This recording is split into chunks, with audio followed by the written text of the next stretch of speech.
The final 80 minutes of action at the 2018 Adidas MLS Player Combine is upon us. Team Tango in black against Team Nemeziz here at Orlando City Stadium on MLSsoccer.com. Our last broadcast from Orlando before the Super Draft at 11 a.m. here on MLSsoccer.com as well on Friday. On the 19th, these players will find out where their professional careers will begin and what these coaches think of them from seeing them for 4 years of college for many of these players, and now a full combine of play for Team Tango, going right to left in blue. You've got Eric Dick in goal out of Butler University. Their defense from right to left is Brandon Bai, the converted fullback. Tristan Blackman, who's played fullback most of his college career, playing center back here alongside João Moutinho, who many consider the top player in this draft, but has a lot to prove here today. And Nico De Vera at left back, his teammate from the University of Akron. In the holding midfield role will be Oliver Shannon. Here on the ball, alongside him, Harry Cooksley, number 49, passing it wide, and Pablo Aguilar will be the third member of that midfield. And up top, right to left, Chris Mueller on the ball right now, the leader in the nation in assists with 20 assists. He'll try and feed Afonso Pinheiro out of the University of Albany at center forward, and Alan Wynn, the former USU 17 international, on that far left wing. On the flip side for Team Nemeziz, it'll be Paul Christensen in goal, the MLS Academy goalkeeper out of the University of Washington. Lucas Stauffer here will play on the right side of this three-man back line. It'll be Graham Smith at center from Denver University, and Wyatt Omsberg at the left-sided defender. In front of them, they'll have Kevin Krolicki at the base of a diamond midfield with Alex Roldan on the right, John Gallagher, who's already been signed to an MLS contract from Notre Dame, on the left, and Mason Toy at the point of the diamond. Brian White will play on the left side. Luis Argudo will play on the right side. And Isika Nai Mewero, who scored a goal in the last game for Team Nemeziz, the lone youth international over here from Ghana. Ghana U17 international, played at Hearts of Oak as well. And he will try and make a difference once again. My partner, Bobby Warshaw, sitting alongside me, ready to go here for the final day and the final game of this MLS Combine. Bobby, the first game of the day definitely got us going. Team Predator against Team X. Team X down 2-0 in the 70th minute, dragged themselves to a 2-2 tie. It was Mamadou Guirassy with the first goal and Francis Atuahene, Generation Adidas, signing with the second. And now these two teams come out here, and they're going to try and find the pace early on. I'm sad this is our last game, David. It's been a really fun week. The soccer's been good. Players have played themselves up more than they played themselves down. But it's also kind of nice to get to this last game and see these players, I'm going to really whip out a cliche, have everything to play for. Well, it was Luis Argudo there who put that ball by Cooksley, trying to find a little bit of space. I'm fascinated in the middle of the field right now, David, in this match, by Krolicki versus Oliver Shannon. As I go through my draft board, and we'll do a mock draft later in this game, I think to myself, who's the center midfielder I really want? Who's the guy that I trust to drive my team over 90 minutes? And I'm not sure yet. Mo Adams just played a good game. Krolicki's highly rated. People see a lot of upside in Oliver Shannon, but I just don't know. I would like to see one of them really put their stamp on the game, find the ball, connect passes, drive their team forward, show they're a leader.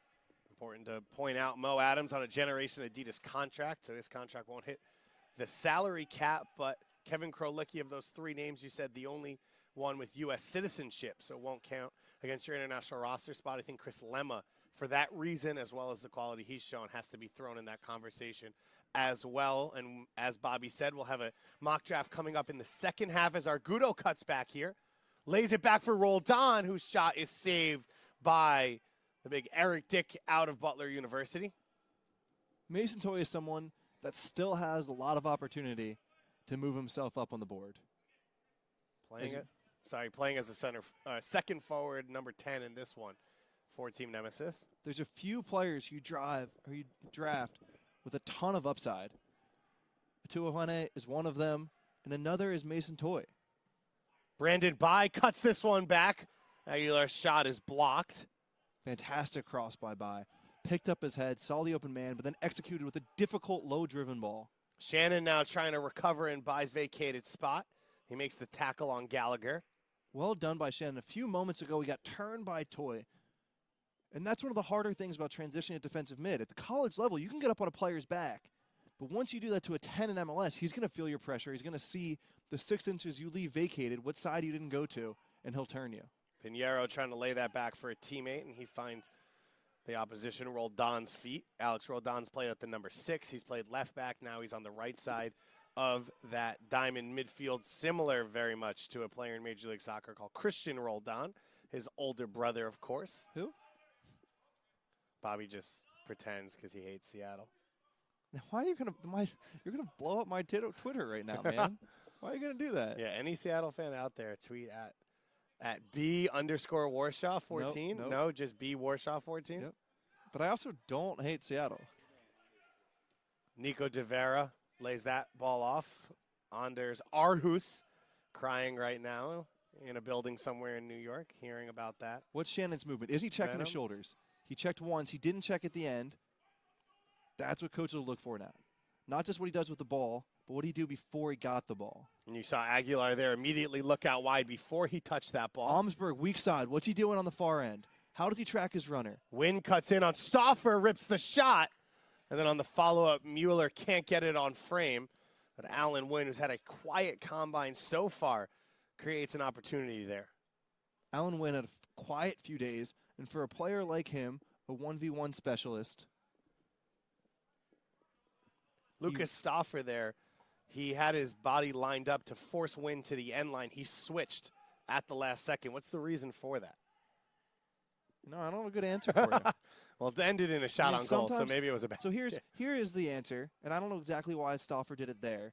Oftentimes, farther up the field, you're told to switch your front foot as soon as the attacker crosses the front foot. So you're never straight on. You have one foot in front of the other, and as soon as the attacker switches that, happened to Nate Schultz the first day where he got twisted. Quickly taken here. Mason Toy clips a pass into no one. You never want to get twisted. You just want to switch. You want to drop step that front foot. But in the 18, you don't want to. In the 18, you generally want to keep them to one side, maybe the weaker side, maybe out wide. So in some positions you want to switch, but generally not in the 18, so I couldn't tell you exactly why Stauffer did that. If you have a player who's left foot dominant, let's say, and he comes in from the right side, are you still, or excuse me, comes in from the left side, do you still want to force him into the middle of the field on his weaker foot, or is it too dangerous and you allow him to go to your dominant foot to keep him on the end line? This is what's so hard about defending at the professional level, and it drives me bonkers when announcers say, how do you let Marco pop out of your left foot? Everyone knows Marco. Well, Marco Pop was a professional soccer player, and he kicked the ball with his right foot. You know, not well, but well enough that enough people in his life have put him on his right foot, and he punishes them. So it's just really hard to be a defender at a top level. There is no right answer. You do your best. You try to make the right decision. You try and execute. But when the other player is really good, nothing's guaranteed to work. Pinheiro putting on that high pressure there. As team Nemeziz in black cycles it around. The tackle in midfield by Shannon. Cooksley trying to push it wide to Mueller. Does eventually get there. Now Mueller curls it to the far post. Pinheiro heading it back towards Wynn. And it goes to Argudo. Argudo has been forced to play out of position a little bit at this combine. And team Nemeziz head coaches Todd Yeagley out of Indiana University and Rodrigo Marion out of the NYCFC Academy have tried to create a formation where guys can play in roles they're familiar with to show the best they can for these coaches. Chris Kelderman and Brian Scalise from the New England Revolution, the head coaches for Team Tango. This is where a defensive midfielder needs to get the ball. Although gorgeous pass by Smith, Gallagher finding space. Gallagher going wide. Chance now for Brian White to run for the first time, and he has that possession stripped as Mueller earns the foul there. Brandon Bye, very well done defending 1v1. We've said it over and over with outside backs at this combine. So many of them are converted from winger. Can they do the little technical parts of being a defender? Like defending 1v1, and Bye did it really well there. First foul called by our head official, Yusri Rudolph, in this one. His assistants, Abel Kutene and Hassan Belmania. Our fourth official, Jorge Ramirez, who was our head referee in the last game, and there will be video review in these games. We saw it used in the first game today to call off a goal with an offside action. The VAR for this match will be Jonathan Weiner.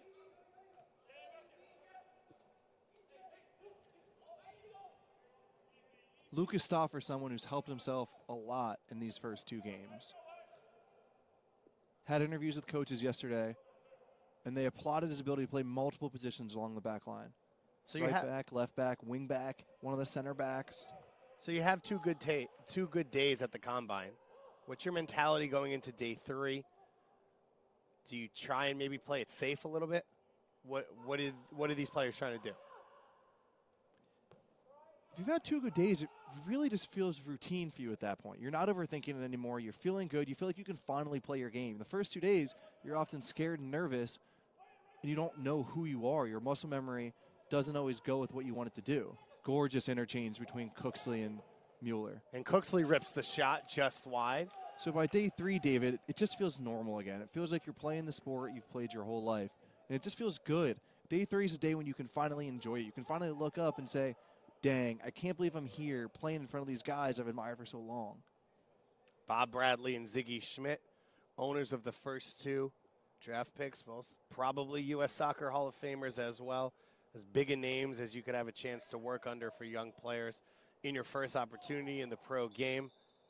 Then you've got Ben Olsen, Remy Gard, as you go down the draft list. And these players will be drooling over the chance to learn from these coaches. Adrian Heath, one of the best strikers in English history, one of the best coaches in this league at that position. Jason Kreis has the 6th pick. He, of course, has some pretty good pedigree putting together those RSL teams.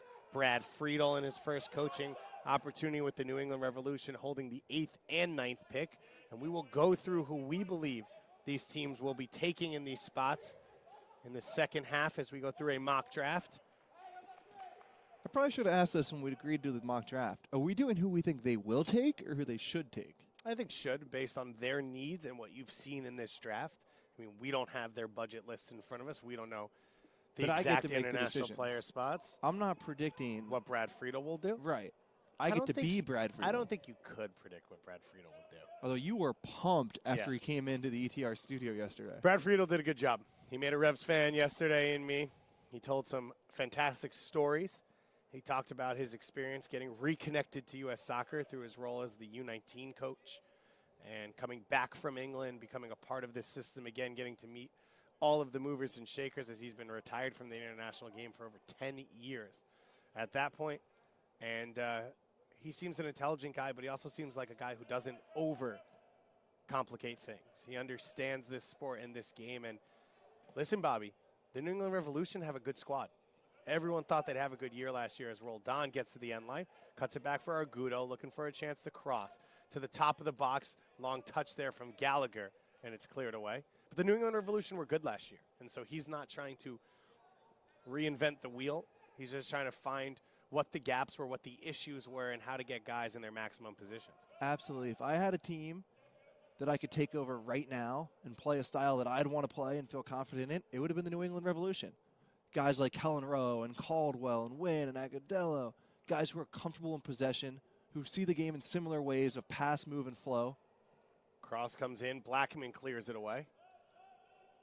Another guy in a similar situation, not the same because the team was more successful, but Giovanni Savarese. His first year as Portland Timbers coach, they won the West in the regular season, but there was a lot of holes and problems with that team. They lost in their first opportunity in the playoffs to Houston. He comes into a team where he's got his own ideas and own philosophies, but there's expectations and talent there already. He's another guy that we sat down with for a good amount of time this week, and another guy who I'm a big fan of in the coaching ranks of Major League Soccer. I can't emphasize enough how difficult it is to go into a new locker room like that, to go into a new place where everyone thinks they're important. There's allegiances, there's cliques, and you've got to build a culture. So much of being a head coach is about building a culture that runs itself. And especially after Caleb Porter had some success on and off. Guys will feel united to some of Porter's ways, some of the ways things were done previously. So it won't be easy for Savarese to build a culture. If you want to hear those interviews with these coaches, some of them 35, 45 minutes. Bob Bradley over 50 minutes long, where he came out and said everything he's been thinking for the last 6 years, the last 6 months about U.S. soccer, what the development in this country, the way where this game needs to go, where it's already been, and his experiences around the world. You can listen to them all on Extra Time Radio. Go to iTunes or whatever your podcast distributor is, and you can go to MLSsoccer.com. We'll be posting all of those. Giovanni Savarese had me ready to run through a wall. Brad Friedel was exciting. Jesse Marsh continuing another year of his philosophy with the trade of Sasha Kleshin, but the addition of 2 more young players in Rivas and Redding, and they hope another really good young DP. You've got Patrick Vieira sitting down, talking about his development, learning about this league, what he's learned year to year, what he can do to continue to improve that squad along with his experiences in the world of soccer and who his mentors are. The new man, Anthony Hudson, out in Colorado. His experiences sitting down at the feet of Bielsa, the one, the only, the legend, the god, down in Argentina, and so much more. Goss, you just wrote an article about the tactical doppelgangers of these potential draft picks. I want to know who your own personal MLS doppelganger is. If you were an MLS player, you would look like... Like as a player? Yeah. You would play like him. I don't know. Aaron Long? Yeah, that's a good one. I mean, I don't have feet, and I never have and never will, that are even in the same planet. It could just be like your soul animal. Is that what they're called? Spirit animal? Spirit animal, like, who's your spirit animal in MLS? I think that would be a decent shout. I can try and think of other center backs or number 6s that go along with that. I was a big fan of Gonzalo Pineda when he was in the league and the way he played, and I'm now a big fan of Christian Roldan as well in the way he plays. But, you know, Christian Roldan's super athletic, so you have to have that. And if anyone has watched the videos on MLSsoccer.com over the last day or two, they would know that pure athleticism isn't my game. It wasn't Bobby Warshaw's, and he beat me in the physical testing here at the Combine, so we know where I stand on the MLS level. No offense, Bobby. Mason Toye gets to the end line. And that touch won't stay in. Man, Mason Toye is one of these players that I just have no idea how to evaluate after these 3 days. There's parts of his game I love. And he's certainly someone that is aesthetically pleasing to watch with the way he strides and the way he moves. But so often it's just out of bounds or a turnover. And I don't know how to decide whether I'm thrown by just the way he looks on the ball compared to the product, or if there's something to be taken away from the way he moves with the ball and you can turn that into something. 15 minutes played so far here. 40-minute halves at the Combine, the final game of the final day of the 2018 Adidas MLS Player Combine. Here, Team Tango in blue going right to left against Team Nemeziz in black going left to right. My doppelgangers for Mason Toye. It was somewhere in between Juan Agudelo and Kyrie Shelton. 2 guys with big bodies who like the ball at their feet, who like to face goal and either create for themselves or their teammates. Well read by Matinho. I was curious on how he was going to deal with that situation. What a lot of players do is they wait, they stay a yard. When the ball comes down, it causes a pause, and they step in. That's exactly what Matinho did. The long shot opportunity there. It looked like from Brian White. The Golden Boot winner in the PDL, a Red Bull U23 player. White earned a penalty kick that he finished himself in the last game, also set up a goal in the first game as Cooksley curls a shot and puts it in. Harry Cooksley. It starts in the midfield, David. A lovely turn by Shannon. He took the ball from the defenders and turned forward, ran it, let it run across his body, a difficult skill in the middle of the field, and made the outlet pass to Cooksley, who carried it forward 40 yards. One thing he said in his interview was that he loves to beat players on a trick. He did the step over. He got by Krolicki. He cut it back to his left foot, and a beautiful finish far post. A difficult skill to curl it with pace and precision to the back post. Cooksley out of the Reading and QPR academies in England. Came over to play at Limestone College in Division II and then transferred to St. John's University. I have to tell you, I broadcast those games, and that is Harry Cooksley to a T. He's an incredible striker of the ball. He's got so much power and form in the way he hits it, and so he's dangerous from about 40 yards in, Steph Curry style. But at the next level, the question is, can he find those openings? And he did that here. Mason Toy now coming forward. Looking for a cross, clips it in, and it hits off of Aguilar and goes out for a corner kick. A nice transition by Team Nemeziz to get back in the game. After giving away a goal like that, it can hurt. Don't you want to see Toy, though, be a bit more direct with his touch there, his first touch, to come a little bit more into the box to be ready to do something? Totally. Dave, there's a ton of things I'd like to see Mason Toy do differently, which we talked about, which I said to his face in our War Room discussion. And he, to his credit, stayed in and had a long conversation with you. Yep. Debated his points, seemed interested in learning your points and other options of what to do. Playing under Todd Yeagley in college at Indiana University for 1 year, was the Big Ten Freshman of the Year with 11 goals out of South Orange, New Jersey. He's one of the 7-player generation Adidas class for the 2018 Super Draft. There's that ball that Moutinho likes to play to the winger. Give him a chance to cut inside or isolate wide 1v1. Wynn slides in the middle to Cooksley, whose lone goals. The strike that got us going here. Devera now cutting it to the box. Looking for a teammate. He puts it on goal. And on the far post, Pinheira's shot hits the post. Now it'll go out for a corner kick. Alfonso Pinheiro trying to finish off after Paul Christensen made the save on Devera. Lovely read by Devera. The run came before the pass on that one. It's the third time Devera's done it this week, and each time he's made threatening passes or crosses into the 18. He did it there again. Pinheiro probably should have put that away, but not an easy one. Not you could blame him for. Mueller now on the set piece. Puts it in the middle of the 6. No one there. And it's headed away by Roldan. Touched away from Aguilar. And it was a Guido's pass that was blocked away by Blackman down the line. You know, Devera, I think, has played really solid. And then maybe no one's a superstar, but I think there are 6 or 7 fullbacks that if they go into the right system with the right opportunity can play and stay around a Major League Soccer roster. You look in the last game at Segbers. You look in this game at Brandon Bai, Lucas Stauffer, Nico Devera. You've got Tristan Blackman playing at center back right now, showing his versatility, a natural fullback with great physical numbers, but standing at 6'1" can move a little bit in field. We've also got Justin Fittis, who was one of the higher rated players coming into this combine. That ball clipped over the top from Mueller. We've said this every day about Chris Mueller. And I also said it to him in our War Room too. I said, Chris, you're so good on the ball. When I watch these games, your ability on a soccer ball is up there with Piquero's and the best couple in the combine. But too often you give bad balls away. I mean, that's probably why you had 20 assists in college, because you try a through ball every time, it's going to work every now and then. And what was his response? I didn't use those exact words. I was a little nicer, which makes me feel bad saying it now. But a Guido to the feet of John Gallagher.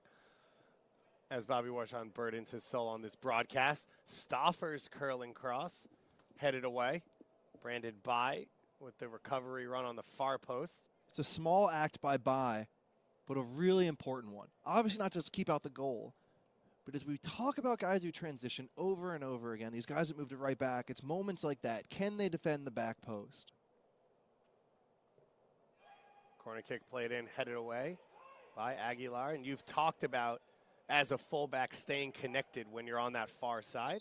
Brandon Bai, we saw on day 2 of the combine as well, make 1 or 2 clearances, including a slide tackle in the box to throw off the attacker and not score an own goal, in which he was connected and he was making that movement into the box and getting tighter to that center back. Brandon Bai trying to prove that he can do more out of Western Michigan. Was a Herman Mack Trophy semifinalist and was the Mack Player of the Year. 12 goals and 7 assists. In his junior year, he had 8 goals and 5 assists. He's always been a little bit of an attacker, and now he's trying to prove that he can play at the fullback position. As we see Isaka Naimawero go down. Naimawero with a goal off of the assist by Mohamed Chow in the second game. You know, the second part to the conversation, David, about outside backs is the fact that someone who's had the counter movement or been impacted the most has been Tristan Blackman and hasn't played well himself. And with all the outside backs playing well, someone that came in as a potential top 10 pick, as a potential top prospect at that outside back position, both at right back and left back. Can we say for sure that he's the first outside defender off the board at this point? No, I don't think you can. You also put in the conversation, Jean Moutinho says he's a left back. This now, of the 3 games at the Combine, this is the second that he started at center back. In game 2, he started at left back, but then came back off the bench because there are unlimited subs in this game, and you can come in and out of a game. He returned at left center back. So right now, the coaches have looked at him the most here, and that isn't just saying this is all the data on them. That's saying coaches are telling these Combine coaches, I want to see this player here. And that means these coaches are telling them, I want to see him at center back. So if he's not a left back and he's not the first one off the list, I think Blackman still has a shot at it, but the other guys are going to be right behind him. I think it's going to be a tight spread of 5 or 6 guys who go off the board within a 10 or 15 spot range. There's some parts of Moutinho's game that I don't love. Clearly very good on the ball, good at reading the game. I don't love his body posture. I don't love about his lack of aggressiveness to think ahead and to be ready ahead. For example, when his goalie gets the ball, look at how lackadaisically he runs to the spot to get the pass from the goalie.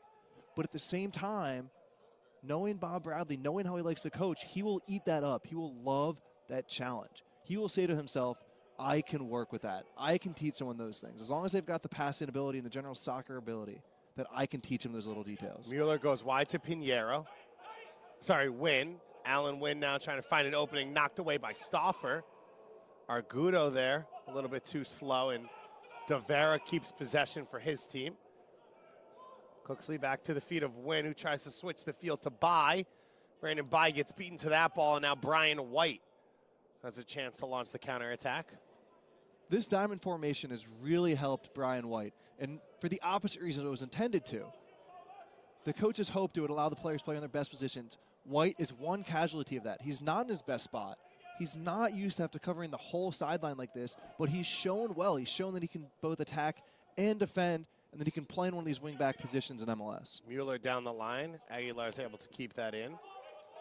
Connect the pass. Connect the pass. There it is. Now get it back. Now get it back. Good. This is it. This is what MLS teams need to see. Connect it again. Don't try and do too much.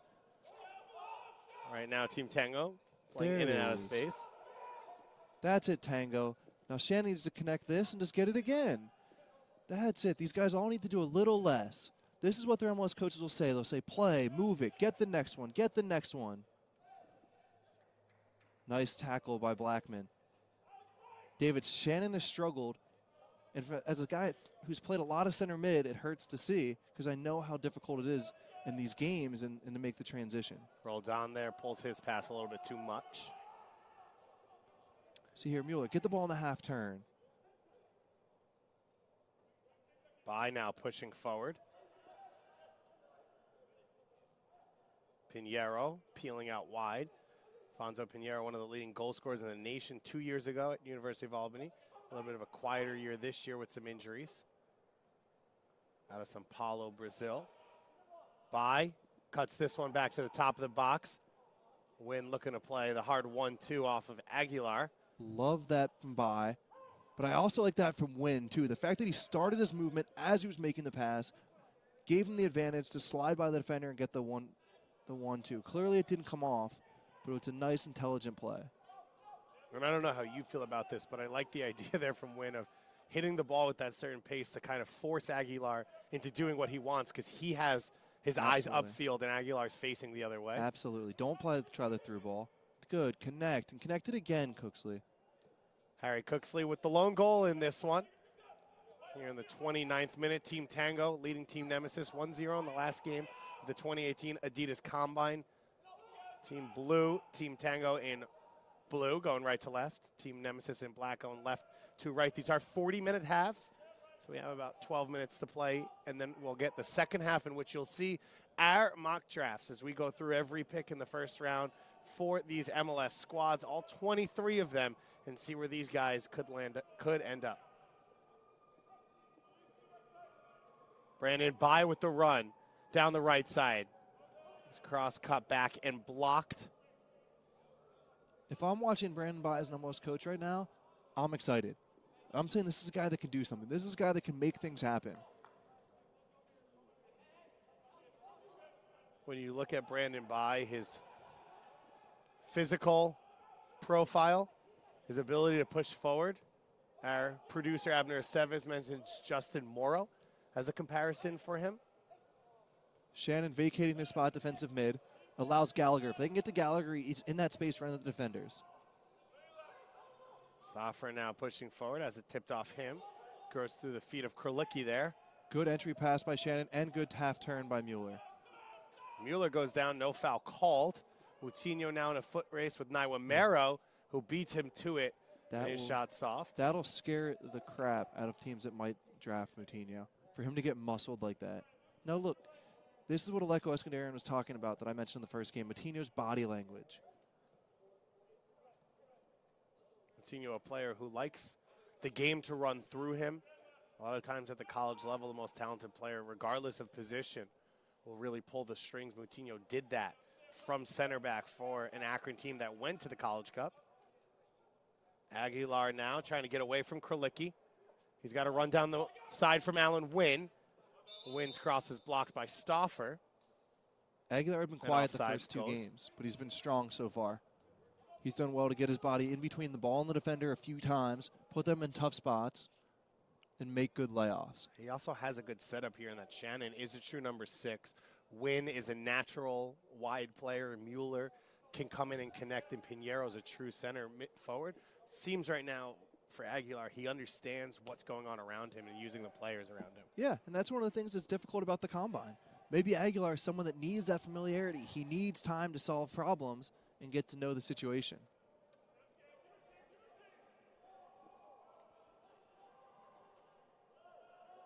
Long ball for Mueller. Mueller goes down on the cutback, and the foul will go against Brian White. David, John Gallagher is someone who's failed to impress. And I don't know if he's been out of position. If his strengths generally tend to be in the box. Excellent movement in the box, excellent finisher. And he's been more in the middle third these two games. Win one-on-one with Stauffer. Stauffer comes away from that one. And I talked about Segbers in the first game, wanting to see him defend. Well, we've gotten chances to see Stauffer one-on-one. Alan Wynn has gotten a lot of opportunities to run at Stauffer. And Stauffer hasn't won every battle, Bobby, but you talk about reacting. He lost an early one, and he's come back and won the next few. I'd say Stauffer has moved up the board more than anyone else this week. He's had a nearly flawless 3 games. I can't remember a single time he put a foot wrong, either defending or attacking. Mueller sprays it wide. Here he goes again. Wynn, a 1v1 specialist at times. Wynn with the early cross. Perhaps Stauffer got out there too slow. That might concern coaches. Brandon By rips the shot, and he keeps rising. Brandon By, the MAC Player of the Year. I'd like to see Omsberg get the ball here just so he's forced into a difficult decision.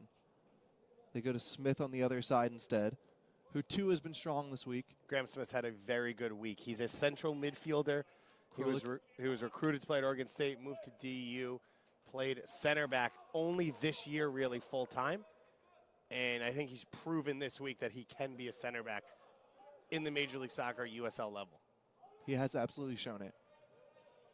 Omsberg on the flip side, he's played out on that left side in a kind of left center back, kind of left back position. What have you seen from him over the course of this week? Not much, but in a very, very good way. He's read the game well. He's used his pace to put out fires before he had to do anything spectacular. He's made good, clean passes without trying to do too much. I've been very impressed with Omsberg. Smith, in a similar sense, he's had 1 or 2 more giveaways in Omsberg, but they've both been quietly excellent. Oh, I would have loved for Aguilar to let that roll. Pinheiro lays it back for Wynn. Now Mueller goes back to Shannon. Out wide for De Vera.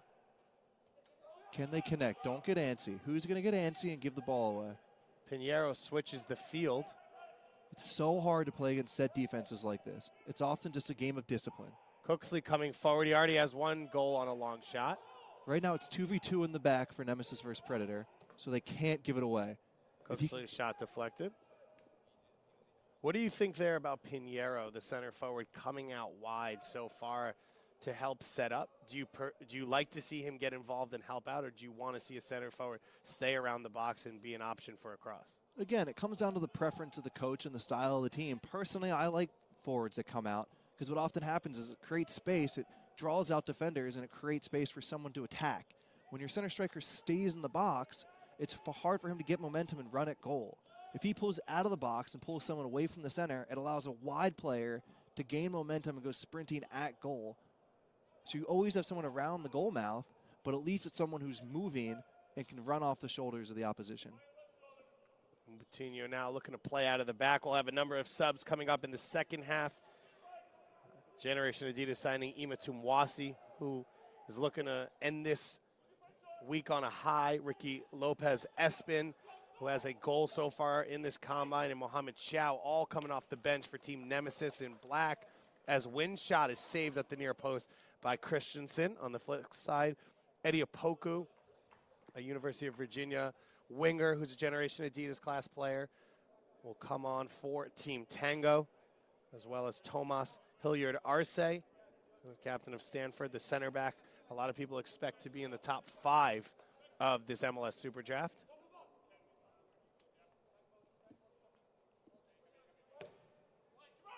Cross comes in, Christensen takes it.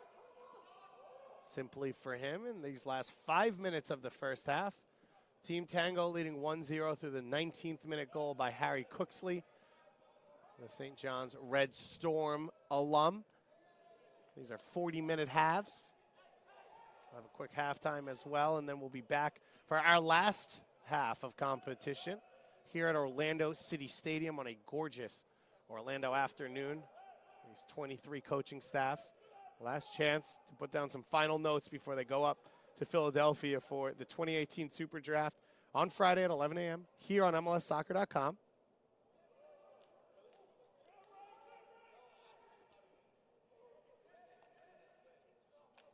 By works that ball all the way back to Eric Dick. 5 goalkeepers here at the Combine. So Eric Dick was the one out of rotation for day 2. Paul Christensen didn't get any minutes on day 1. As these coaches rotate the opportunities around for all of these keepers to show themselves. Cooksley now charging forward at Krolicki. Goes back to Bai. Bai curls across in towards Mueller. Wynn brings it down, but his touch just too long, and Christensen's out to take it. David, if I had to pick a man of the week for the Combine, I think right now it might be Harry Cooksley. Oh, really? Who would yours be? Man of the week, like day after day performances? Yeah, it's the overall, is it the Fitzgerald Award, the player of the Combine? Yeah. It's an interesting question. We can talk about some ups and some downs, but to me, Cooksley just had the biggest overall impact, largely because of his position and the way he plays. I'm not actually sure where he should go in the draft, but... Well, I just think if we're saying it that way, I mean, Bai and Stauffer, we both mentioned, have had really solid combines. Correct. But they both play fullback, and Correct. You don't win an award like that at fullback. Let me think about that for a second. Whipping out the old school move, Alan Wynn. I dig it. Alan Wynn What trying next? to Can he create pick some up his space. head? He hasn't picked up his head in about 60 yards, but there it is. And he dribbles out of bounds. Kind of felt like that was coming. It's interesting, though, that he noticed Stauffer up the field, who's the true natural defender. Yeah. And so he whips that move out, knowing maybe a player in Agudo who's not a natural fullback is the one pressuring him. Yep. It was a gorgeous move to get the opportunity. Oh. Omsberg dribbles into trouble. Back to the feet of Christensen. Now Graham Smith. Like this work rate by Pinheiro. He says, screw it. We got 40 minutes left of the week. Hey, he's pressed hard since the first whistle of this half. At times pressing across the entire front face of this defense, going from right to left. Krolicki into the feet of Gallagher.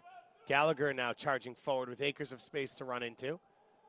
This is something Gallagher's done a ton this week, and he's been fine at it. I'm just not sure it's what he's going to be able to do in MLS. If it's really a strength he can play to at the next level. Brian White puts it across everything. Now Toy with the shot, and he's offside. David, I was thinking this morning, it would have made a heck of a game for people out there to follow along every time we said the next level, or coaches and scouts. Yeah, well, that's what this whole thing's about. We're here enjoying these games, enjoying the natural competition from a lot of great players and great competitors, but it's all about judging what you can draw from what they're doing that will translate to the Major League Soccer level. These coaches all have a chance to sit down with any of the players they're heavily interested in and do a short interview.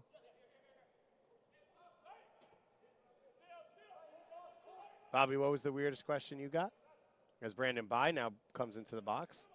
I feel like I've told this story a few times this week, but one MLS coach said, no uncertain terms, you graduated from Stanford, you've got a pretty good backup plan.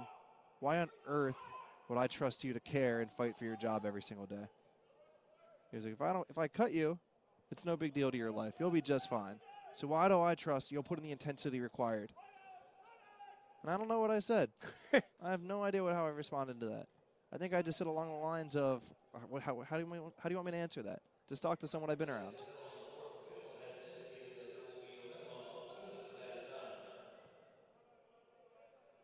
Across his block, John Gallagher there, who we talked about, already signed at a Dundalk, Ireland. The Notre Dame winger was a Mac Herman Trophy semi-finalist, 13 goals and 2 assists this year as a second team All-American.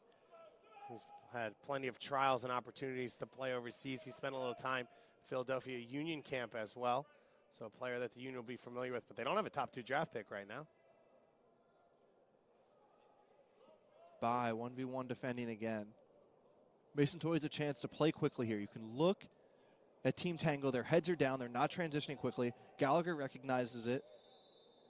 I like that moment from Gallagher. And our referee has stopped play. And now we will continue. Omsberg free on the back post. When tracking, but clearly shorter. There it is. Header at the far post, and it's in. Yep. Graham Smith with his first goal of the competition in the final moments of this first half. Smith's guy tucked in just a touch when it looked like Omsberg was going to get that and left Smith open. Good service from Toy, dipping at the far post to get it over Eric Dick and everyone else at the top of the 6. And then Smith there with an easy job if he can get it on frame. And he does so. So the Denver University Pioneer with the goal. A really good week of play for Graham Smith, playing in the center of a makeshift defense. Can only feel happy for him. He's had a good week. He's had a bit of a selfless job, playing a somewhat new formation without a ton of protection in him, and he's done well. He's had a good week. He deserves to get a goal and get some recognition. Do you know why he's been so calm and steady? He told me if he wasn't doing this, he'd be a professional golfer. Really? So guys who understands tranquility at the highest level and under pressure situations. Graham Smith's had a really good week of play at center back. I think he's answered a lot of questions. Mueller's cross now comes in, and Harry Cooksley puts his header just over the top. And that'll be it here in the first half. A short halftime, just 7 minutes. So we'll be back in just a moment with your second half action and our full mock drafts. We've been here for over a week. We've sat down with every player here. We've gone through different moments. We've talked to them about their backgrounds and their lives. We've watched them play. We've watched them play in college. Now we have a chance to put them where they can really succeed at the MLS level.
Welcome back to Orlando City Stadium, the site of the final half of play at the 2018 Adidas MLS Player Combine.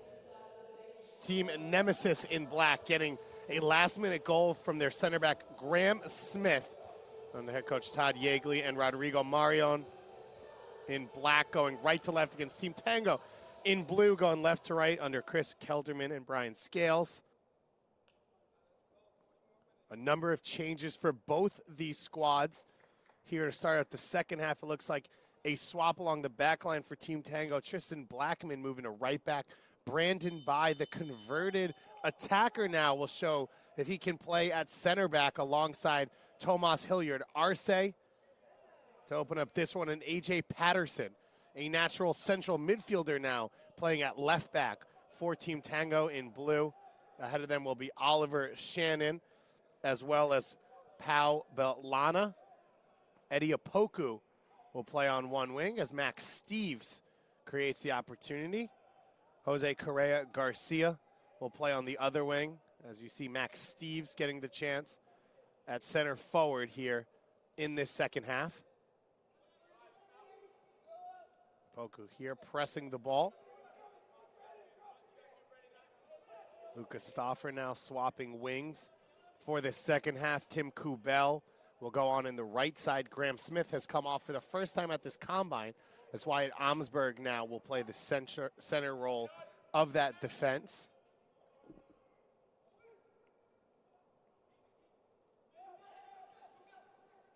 David, I'd have to guess that Brandon Bai going centrally is something that coaches ask for. Yep. With Patterson not at all left back, perhaps they asked him to move to left back, but it seems more natural for coaches to want to see Bai at center back to test his versatility, see how comfortable he looks in that spot. So Danny Musovski and Marcelo Acuna will play up top for Team Nemeziz. Mohamed Chow will be on the left side of the diamond. Running right now is Ima Tumwasi. It'll be on the right side with Ricky Lopez Espin in that midfield, as well as Matias Pui Sala. Lopez Espin here on the ball. He rips the shot, and it's blocked. And Opoku now going back the other way as Chow gets back and recovers. Nicely done by Shannon. Bolana sprays that ball wide to Correa Garcia. Opoku cuts back on Chow. Chow normally a center forward. So a little out of position running back defending there, and he gets called for the foul. Opoku, quiet first couple days, has looked disinterested at times. As we talked about, there's some players that are just in that mold, and it's tough to evaluate them. Musovski now pushing forward, the UNLV striker. Big-time goal scorer in college. Gets his left foot, and his shot is just wide. I don't hate that shot selection, though.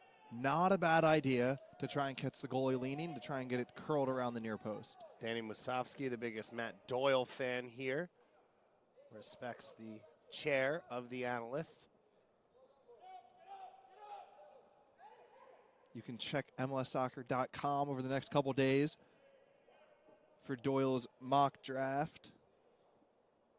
And you're going to get a little mock draft from us as well. Coming up in a few minutes, Bobby Warshaw with the #1 pick. Mechanicsburg FC moving up, trading allocation money.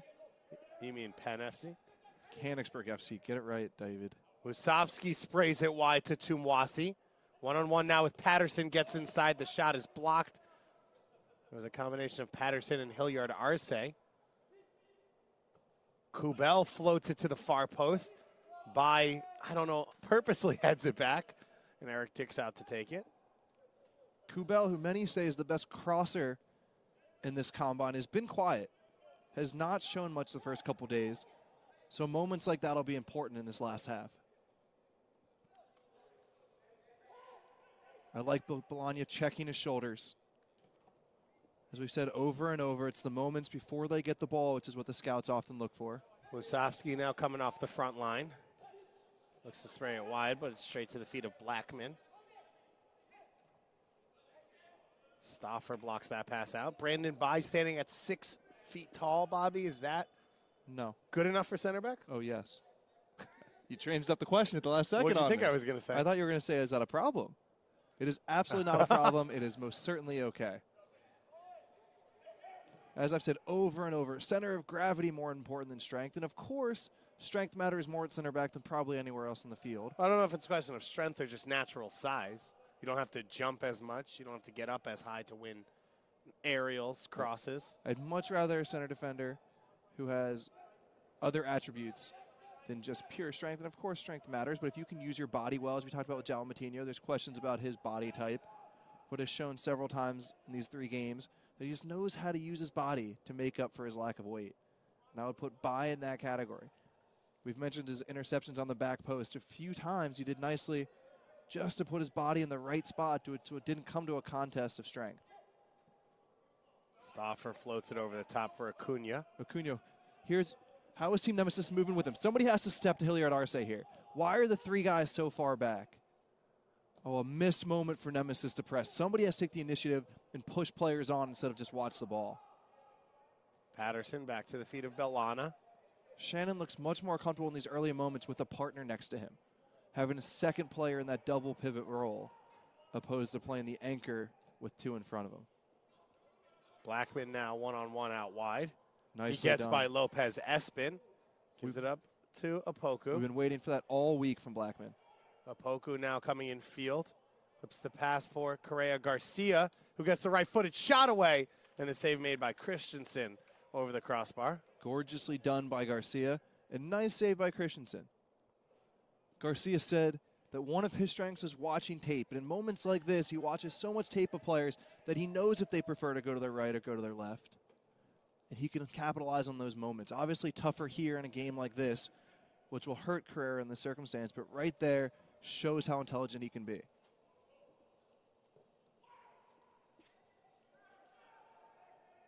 Opoku's cross goes through everyone. Now Correa Garcia.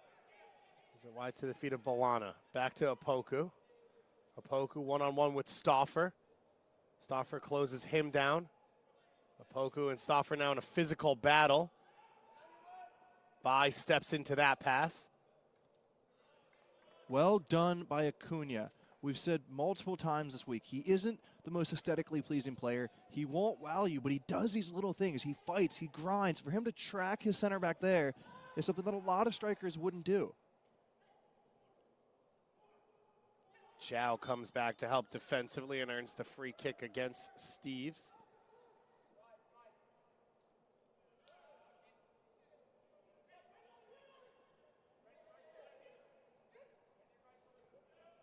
Osofsky lays it back to Krolicki. Last opportunity for these players to show what they're capable of. Heading in to the 2018 MLS Super Draft. The biggest moment in most of these players' soccer careers. Beginning of their professional careers.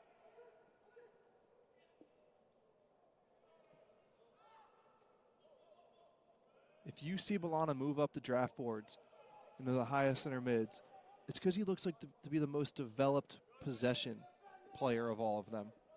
I've said over and over, checking his shoulders, get his body positioning right. And as you talk to coaches, we've talked to Luchi Gonzalez a few times about how he works with young players, on how he scouts players and works on development. And he's a big believer in just seeing how a player conducts himself on the field, how he reads the game, tries to think ahead. And Bellana seems to be in the top tier of that in this year's prospects. Chow now charging in, takes the shot, and it's taken by Eric Dick. Bobby, what do you make of Brandon Bai playing center back maybe for the first time in his life? Aggressive, coming off that back line, stepping into tackles, rather than maybe just sitting back and hoping that the play develops in front of him. This is not a great analysis answer, David. But sometimes it's hard to evaluate a guy in his first time because you're so deer in headlights. You're so naive that you do things you'll never do before. You're just playing. It's an advantage. We always talk about getting in the zone. The beauty of getting in the zone is that you're not thinking, and playing a new position allows that. So it's hard to evaluate a guy in his first time in position because he's just going out and playing. And I know it sounds silly, but once you have time to think, it's unclear if he'll make the same decisions as he is now. Correa Garcia launches over the top towards Bashua, making the run in from that wing position. It's knocked away by Omsberg. Opoku now gets the ball wide to Blackman. Opoku to Correa Garcia to Steves. Back to Correa Garcia. Defended well by Krylicki. Oh, I love that movement by Garcia. On the run, thinking ahead, both with his body and his mind. Such an underutilized ability there to pass on the move. We said it earlier in the game when Wynn did it. A defender can't stick with you. A defender who's stepping forward, if you're moving the other way, they just can't defend you. It's not used often enough because it requires you to think so far in advance, to be so confident and so brave in your movements.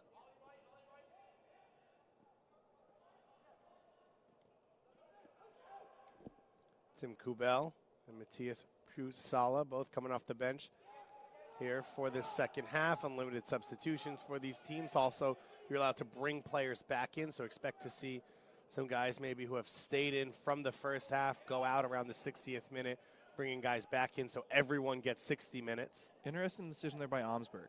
He didn't challenge right away. He stayed a yard off. It's always tough to decide. Do you get on the striker's back or do you wait a yard at risk of getting spun? Bashua losing possession. Christensen goes long to Tumwasi. Dimes Good are ball out out of the back. Tumwasi now charging forward, chased by Steves. Tumwasi's got time and space on the top of the box into the feet of Chow, who tries to get past Brandon By. And the free kick and the penalty kick will go against the player out of Western Michigan. That was an awkward one because David, it actually looked like he fouled him at first. Chow tried to play through it and then falls. So he gets hit. Ooh, maybe not. Well, video review is available for these games, so the VAR will be looking at this one and can communicate, of course, our VAR for this game. Jonathan Wiener, our head official, Yusri Rudolph. You can hear the coaches reacting to the replay on the scoreboard.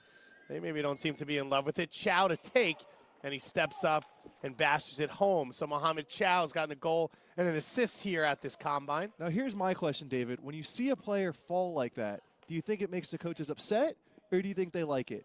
Is it good that they're willing to make that? Yeah, you do everything you can to win. Okay, so it doesn't scare you away if you're a coach. I don't think so. Would it scare you away? I don't know. It might just be one of those things you have to ignore. Like we talked about the penalty yesterday. It doesn't help you to score or miss a penalty. Maybe that's the same thing. It's just one of those things that happens. It doesn't matter. Yeah.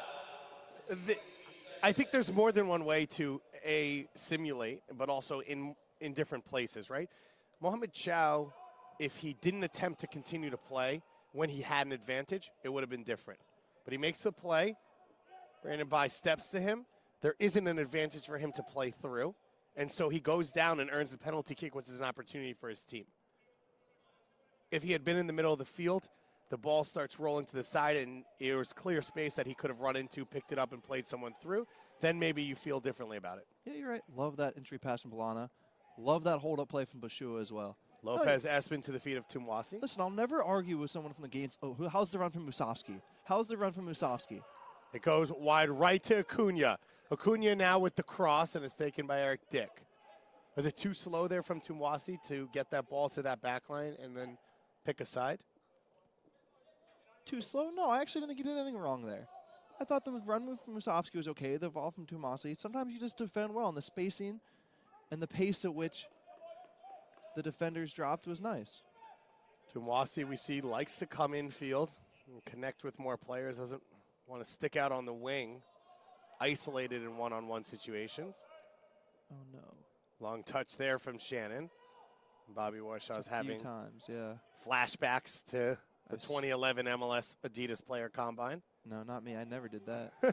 Tumwasi now coming in once again. Left-footed shot this time. And it'll be a corner kick.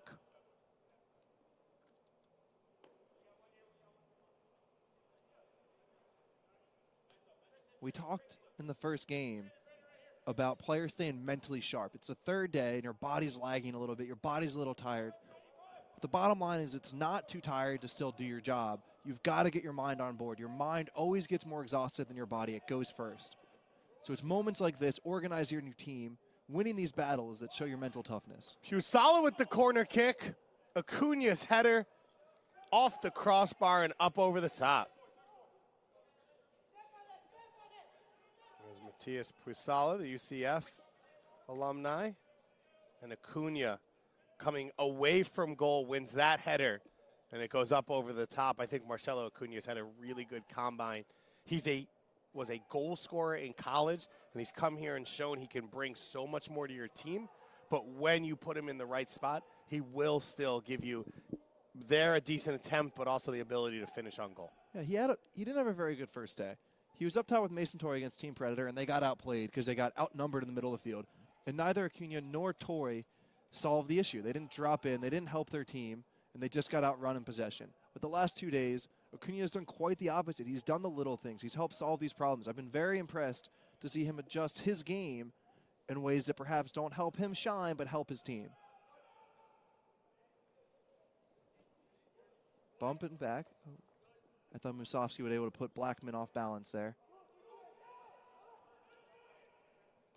What's Shannon going to do on the half turn? He generally likes to drive these long balls. Nice ball between the lines and nicely collected by Garcia. Not an easy one to take. Correa Garcia out wide to Opoku. Opoku now running one-on-one. A little bit more covered defensively for Nemeziz, and Opoku miscommunication there with Correa Garcia. Love this reaction from Opoku. Gives it away. Look at him chasing down. Winning the ball back. It's another thing we said at the beginning of the game. Reactions. What do you do after a mistake?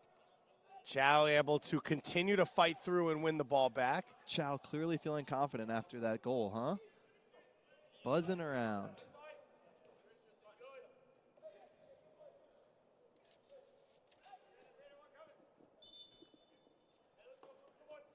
One of the things that we talked to Francis Atuahene about was the fact that all three of these Right to Dream Academy players are wingers, and he said, yeah, we were not at the Right to Dream Academy. Atuahene was a number 10, Tumwasi was a number 9, and Opoku was the only one who played as a natural winger. So you could see them shift a little bit at the next level, especially Tumwasi, I think, who wants to combine with players, could play potentially at a position more inside the field to be able to use those talents. Yeah, it's something we've heard multiple coaches say, is they're not necessarily going to take whatever position they played in college, whatever position they're playing at the Combine, as what they have to play or what they're going to play. They're looking at their skills, they're looking at what they do as a player, and then maybe they'll fit them into a certain spot that fits their system.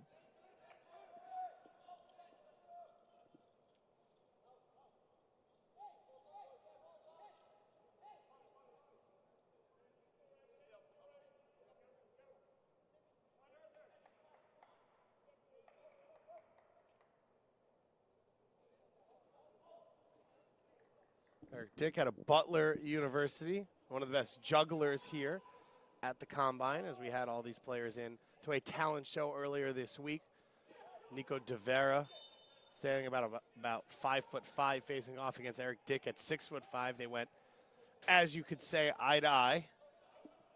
De Vera staring down the giant in goal. Correa Garcia now charging forward. He's got options to his left. He goes wide. And Steves' shot is curled over everything and out.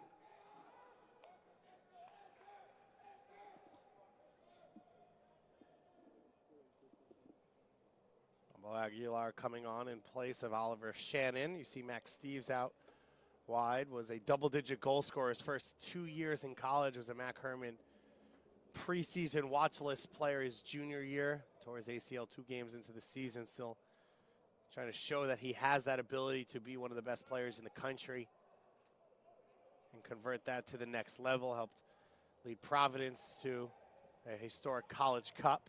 His cross off the head of Bashua, and Christensen's out to take it. Bobby, Oliver Shannon was a player you were interested in seeing. He comes out after about 60 minutes of work at that number 6 role for Team Tango. What do you take away from today's performance? Yeah, the truth is, one thing I'm still learning how to balance in this role, David, commentating, is guys who didn't play well. And I was excited about Oliver Shannon, and I don't know how to communicate when I think he could have played better, that he left something to be desired, as they say. Did he get in the right places and make poor passes, or was it poor reading of the game and decision-making? So in possession, he should have been better. positioning should have been better, but the one thing I'll give to his credit is we've been talking about sixes. Ball played into Bashua's feet. He turns his shot off of Amsberg and out for a corner kick. And we've been talking about the little details and the demands of a six outside of possession in terms of where to be, how to break up plays. And Shannon has shown the qualities that seem to be the most pure destroyer six. Winning tackles in moments he had to win them, breaking up counterattacks, reading the game to get to spots before danger happened. So that is the one thing he seems to be the best out of all guys in that spot. Correa Garcia now. His cross, headed back in by Steves, just inches over Bashua. Arthur Bashua, the Columbia University Lion. Still looking for a goal here at the Combine. A South African native who grew up here in the U.S. So Lucas Stauffer now is going to come off, so Graham Smith and Alex Roldan will come back in. Expect to see, and Krolicki coming off, so expect to see Roldan go into that central midfield spot, and Graham Smith goes back into the center back spot, pushing Amsberg out to the left side. Lucas Stauffer's last 60 minutes and Kevin Krolicki's last 60 minutes. Bobby, what do you take away from those two who have had fairly strong weeks so far?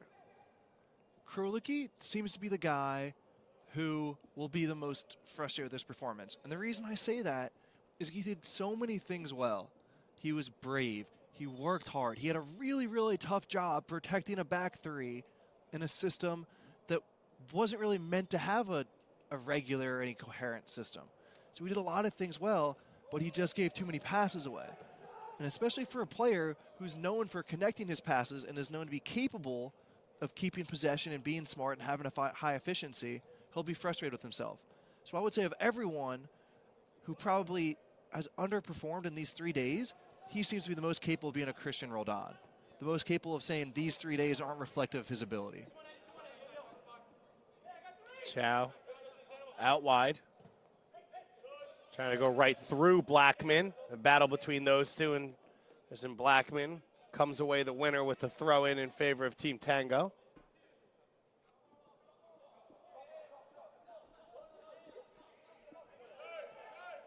Look at Garcia finding space off the ball. Trey Garcia, playmaker out of Cal. Wasn't part of the initial invite list, added later on here to the Combine, but has not looked out of place at all throughout this week of play. It's nice to see they've only been together for a week, but Team Tango rotating their midfielders. Balana goes up, Aguilar goes back. Natural intelligence of the game from those two. Opoku comes back, finds the feet of Aguilar. Balana all the way back to Hillard Arce. Balana up the field to Aguilar.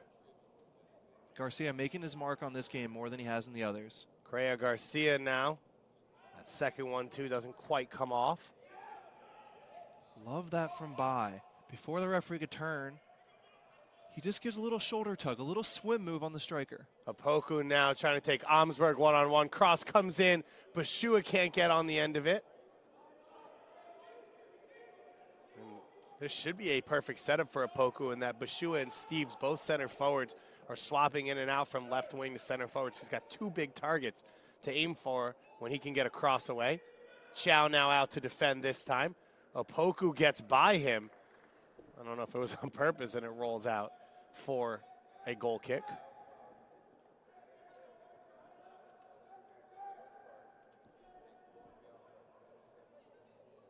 Eddie Opoku going to sit in. Had the chance to sit in for some interviews, including with Bob Bradley. He told us about his interview with him. Bob Bradley's nephew plays at Virginia, and of course Kenny Arena, son of Bruce Arena, the all-time greatest coach in UVA history, probably the greatest coach in U.S. soccer history. And so his son sitting there with him for that one.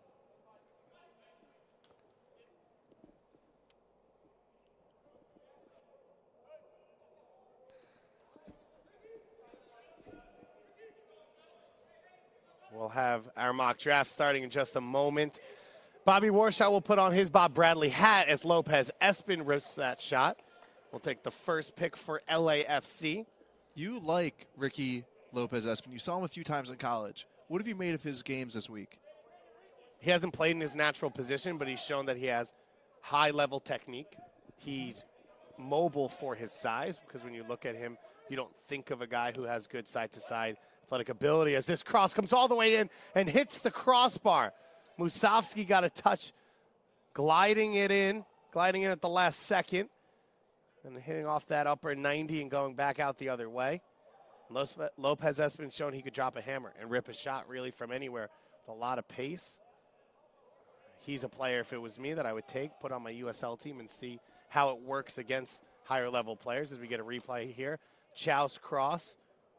I believe it was Musovski and could have been Tumwasi as he was falling over. It'll be Pusala to take this time. We saw Acuna have a header off a Pusala cross from this side earlier in this half. Smith open again, top of the box. Look for him to go in and out and go tuck back just to the far post again. But he's wide open, completely unmarked. Bai takes him, leaving Musovski open. This one knocked away. Pusala's second cross blocked straight up in the air. Pusala pursues it in. Now Chow with the header over to Mwasi. And the foul will go against Ima Tumwasi. Hilliard Arce goes down holding his stomach. And Bobby, you're officially on the clock as we finish out that corner kick. Who will be the #1 pick in the 2018 MLS Super Draft, LAFC's first pick ever? And they ship it out to Mechanicsburg FC, and Bobby Warshaw steps up to the plate.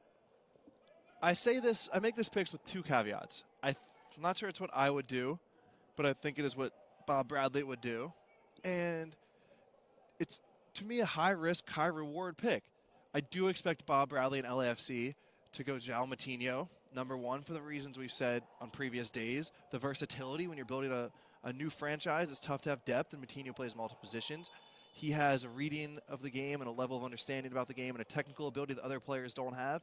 But at the same time, I'm not convinced. I'm worried about what seems to be a lack of an edge, a lack of a focus at times, a high center of gravity. So it's not at all an easy decision, but the versatility is really important, especially amongst these top picks who don't seem to have a ton of versatility. So João Moutinho goes #1, just turned 20 years old a few days ago out of the Sporting Lisbon Academy. Joining on with LAFC. Is this one? Now, Bobby, you did some research. #1 picks maybe don't have the best history. It's kind of #2 or 3 where you want to be. Steve Birnbaum, a #2 pick. Of course, Tony Tchani, a #2 pick. #1 hasn't always. Yeah, #1 hasn't always been the golden spot. No. #1, a few of the top number picks at #1 over the years have been Aleko Eskandarian, Marvell Wynn, Kyle Laren, Andre Blake, Mo Edu, Steve Zakawani. But after that, that's only 5 of the 20. After that, it's some names you aren't familiar with. So #2 pick is up. Ziggy Schmidt and the LA Galaxy step into the podium as Ima Tumwasi cuts in field. Last chance to impress them. Pusala's in open space, and his pullback goes through everyone and all the way out to the other side. Now Chow with the cross. It's headed away by Hilliard Arce. And the #2 pick by the LA Galaxy, I am going to take Francis Atuahene, the best performer of the attacking generation Adidas players for Ziggy Schmidt's team. He can play infield, he can play outfield. I don't know that he'll be a difference maker this year for the LA Galaxy, but they're starting to load up in central midfield. They still need a #9, but Atuahene brings a good attacking player. Bobby, a player who can come in and connect with players or can stretch the field wide for you as Pusala's shot goes over the top. The third pick will be DC United. We all know what happened last year for them. Bottom of the Eastern Conference. They've had this history of going big ups to big downs. Bobby, if you're DC United, what do you do with the third pick? Wow, this really starts a chain reaction. I did not expect you to do that at all, David. Do you want to take a timeout? No, I don't want to take a timeout. But this could start a chain reaction because this might mean Hilliard Arce falls. Yep. That's how I feel. I think if LAFC doesn't take him, I think he falls a couple picks because you don't have teams that maybe need that type of center back early on. So it forces a question mark, although I am taking the 4th pick, so I might be hoping that you don't take him with the 3rd pick. So DC United has a ton of center backs. Mm-hmm. They have, listen, I'm going to go a little outside the box. Yeah. And I don't mind doing this. I don't mind you doing it either. I'm going to take, I'm having a, I'm going to take Bobby. Lucas Stauffer with the number 3 pick, who can play anywhere in the back line, including the outside backs, because I'm not at all sold on Nick DeLeon or Taylor Kemp. So you go with the fullback selection as Eddie Opoku now runs away with it. Early cross in for Bashua, and it's touched away. Tim Kubel with the recovery run. Graham Smith helping out as well, as Eddie Opoku has come out and put his stamp here on this game on the last day of the Combine. Eddie Opoku trying to show what he can bring at the next level. And he can hope maybe that he'll go number 4 to the Montreal Impact, who are now up on the clock. David, stop stalling. I'm going to take Tomas right Hillard Arce. It's a team that lost Lawrence Simon. They had troubles defensively last year. You bring in a guy who's basically already a veteran, as Correa Garcia puts the corner kick in, and it's headed away.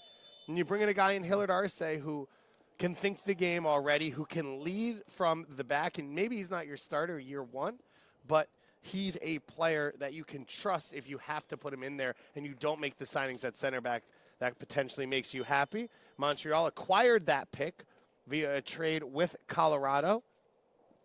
Last year, a lot of these teams have future picks that have already been traded away. It was a trade for Eric Miller that picked up that 4th overall pick, as we have a substitution coming. 5 is the easiest pick for me. 5's a no-brainer for me. Wyatt Minnesota Omsberg. United. Oh, you're not going to take a winger? Wyatt Omsberg goes Minnesota United. They need a center back. I actually like the Minnesota front 5 or 6. They've got options. It might not be high level or high elite talent, but I like the way they work together. They need a center back to partner with Calvo. Wyatt Omsberg has impressed me. I'm going to take him at number 5.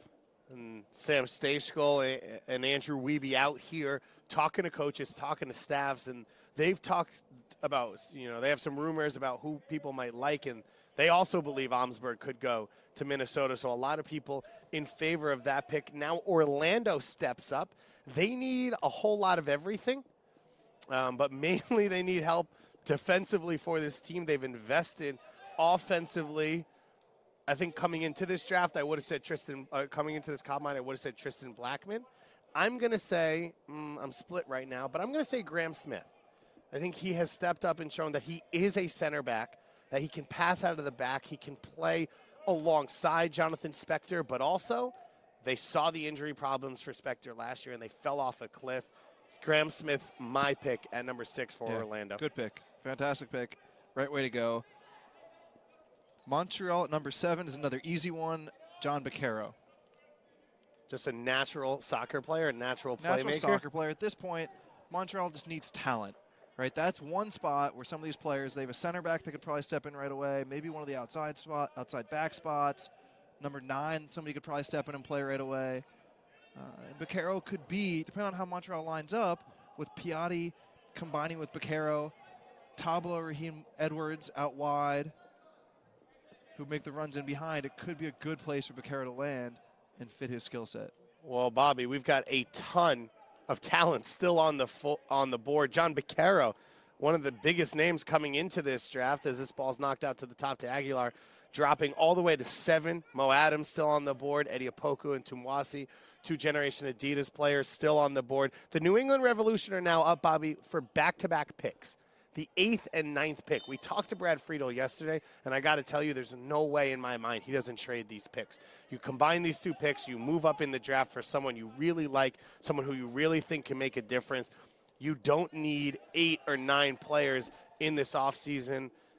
In your mind, Bobby, if the New England Revolution did, and I will make the pick, don't worry, I'm not just stalling. If they did move up into a top 3 or 4 pick, who would a Revolution team identify? Is it center back because of their defensive issues? Are you trying to trade your pick here? No, I'm just saying if they do trade up. There's only one person to trade your pick to, David. I mean, I'll take it. I know who I want in this spot. So you want to go 8 and I'll go 9? I'll go 8 and 9. Okay, you go.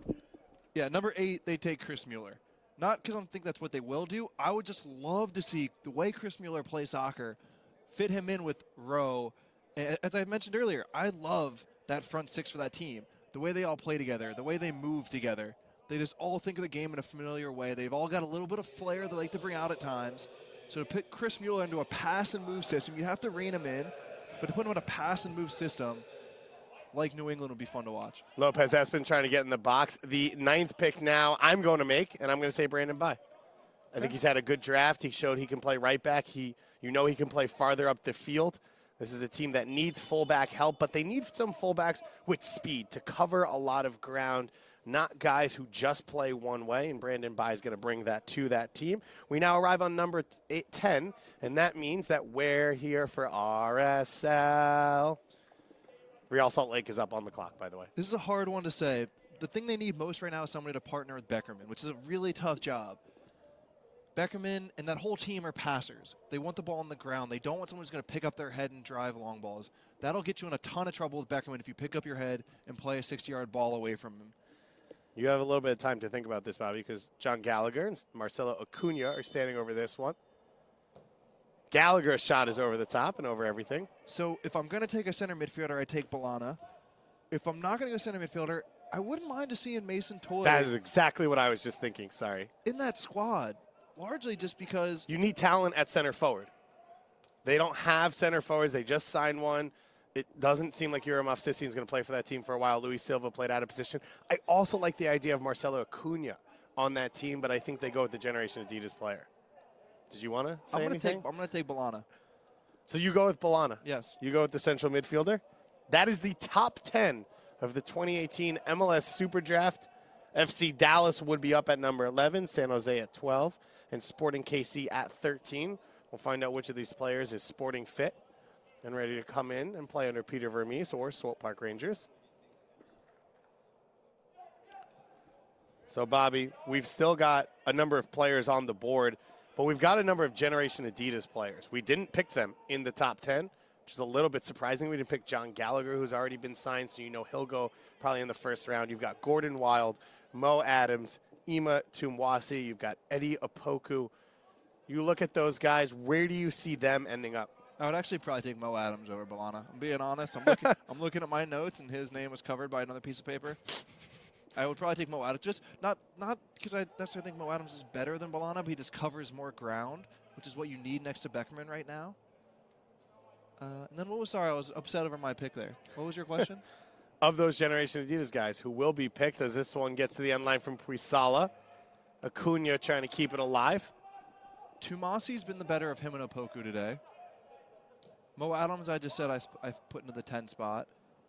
Mason Toye, who knows? If somebody took Mason Toye with the number 2 pick, it wouldn't surprise us. It wouldn't surprise us. Nor would we say it's a bad pick. No. It's one thing we haven't talked about much. What are the reasons you take a draft pick? And one of them is you take a lottery ticket. You try and get a superstar, and I'd be perfectly okay with that. I wouldn't fault anyone for trying to take a lottery ticket, and that's Mason Toye. If in 4 years he's on a World Cup team, we would say, okay, we saw it. The real guys who actually make the decisions will step up at 11 a.m. Eastern Time on January 19th, this Friday in Philadelphia, and the stream will be live for you on MLSsoccer.com. Andrew Wiebe will be hosting, Bobby Warshaw, Matt Doyle, and Kalen Carr alongside, and then, of course, down on the floor will be Susanna Collins with all the interviews with all the coaches, GMs, and players as well. As Puisala's shot is saved by Eric Dick. I believe Dick will be the first goalkeeper off the board. I think he's had the best combine. He had a great close to his college career at Butler at 6'5". I've talked to a few goalkeeper coaches who really like what they saw from him. I expect to see him go off, but even when goalkeepers are highly rated, they normally don't go until the second round unless you're Andre Blake or Brad Guzan. I think you look at this list, you look at these GA guys out there, a guy like Eddie Opoku, I wouldn't be surprised going to San Jose Earthquakes. They just need some more attack, some dangerous players, some players who can take some guys on. You mentioned Mo Adams to RSL. If he doesn't, wouldn't be surprised to see him go to Atlanta, a holding midfielder who gives him a little bit of depth, gets some time with Atlanta too, to see if he can move up alongside Miles Robinson. Ima Tumwasa, Bobby, do you see a team that will have a pick later on in the draft that he could fit into? there's guys like that could fit into any team. Players with that electric pace, with that energy, with that ability to just run at people 1v1. Oh, that was a dope pass. That's a center back's dream when the ball sits up and you can just sidewinder out wide like that. Hit by Graham Smith. Yeah. Good draft pick. John Gallagher now has space to try and set a teammate up. And A.J. Patterson making the recovery run, gets there in front of Acuna and knocks it away. So it's hard to evaluate. There's wingers like that. You know, every team in the world, David, having been on these teams, and it comes to the summer window, and these teams say, what do we want? Every team in the world wants a winger. Just every team is out there in the transfer market looking for another high-level attacker. You know, every team can find a place for that. So I wouldn't be surprised to see anyone take these lottery picks because all of these guys could turn into stars. 23 picks in the draft. Do you see Alex Roldan going in that first round? Alex Roldan is in my 4 or 5 guys who have helped themselves the most. He's impressed every single day. He's quietly done his job at center mid.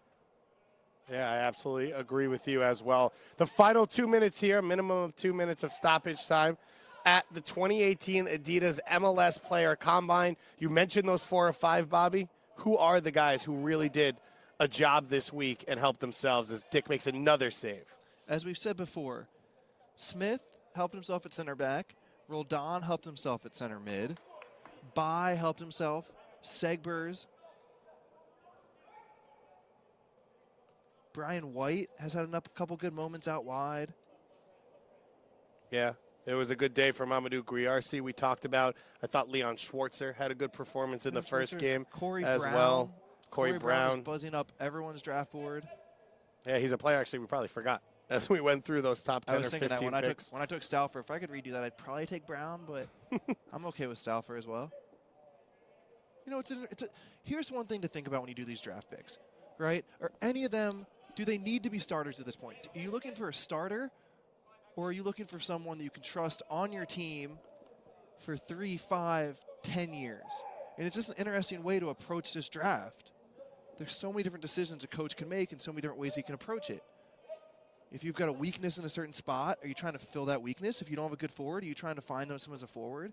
To me, that's a little silly. How many of these guys can help you win a playoff game at this point? Not many, if any. So at that point, maybe you go the best player, the most top-level talent, in which case we're talking about Tumasi and Mason Toye again. And don't forget, Marcus Epps had a pretty good year for a rookie, and he was a second-round pick. So a lot of the guys who are taken later on have the chance to be just as effective. This isn't a perfect science at all, and guys can become good or effective MLS players. Matt Polster was drafted kind of surprisingly in the top 10 and played really well at center midfield. Now he's a right back in the U.S. international camp as Musovski goes right. Acuna into the box, trying to get his feet right. Pushes it all the way back to Pusala. Team Nemeziz leading 2-1 here. Goals by Graham Smith at the end of the first half, and Mohamed Chow scores the final goal of the 2018 MLS Adidas Player Combine. So over 70 players have come in here and tried to show these coaches exactly what they can bring at the next level. The MLS soccer season in 2018, the calendar has begun. We head to Philly on January 19th, this Friday at 11 a.m. Eastern Time. That is the MLS Super Draft. Andrew Wiebe, Bobby Warshaw, Kalen Carr, Matt Doyle, and Susanna Collins will be on the broadcast for that one. Well, that's all from Orlando City. For everyone involved, of course, our head producer, Abner Aceves, the Orlando City broadcasting team of Sudi, Corey, our fantastic sound guy, David and Marcos, we thank you so much for helping us out and welcoming us in here like one of your own. To my partner, Bobby Warshaw, I say thank you. And to all of you out there listening, we appreciate you being involved. We appreciate the messages, the questions. And go to MLSsoccer.com for all your mock drafts, all your coverage, closing out this combine as we head into the Super Draft. And then on to preseason. We're 1 week away, Bobby. 2018 has begun. Thanks so much to everyone for listening, and have a great day.